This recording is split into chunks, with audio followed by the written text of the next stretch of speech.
Current setting, ઓવરરીચ અને stability વ્યાખ્યાયિત કરો.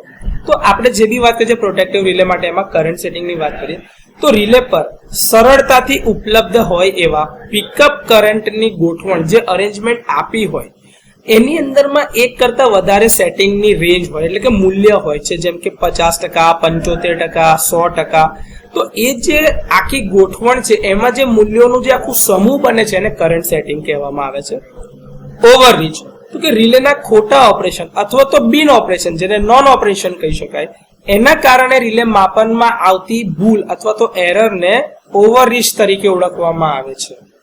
સ્ટેબિલિટી તો કે ટ્રાન્ઝિયન્ટ પીરિયડ દરમિયાન અથવા તો ઝોનની બહારના ફોલ્ટ જેને થ્રુ ફોલ્ટ કહેવામાં આવે છે અથવા તો ટેમ્પરરી એટલે કે કામચલાઉ સિસ્ટમ ડિસ્ટર્બન્સ દ્વારા રિલેના ઓપરેટ નહીં થવાનો જે ગુણધર્મ છે એને સ્ટેબિલિટી કહેવામાં આવે છે.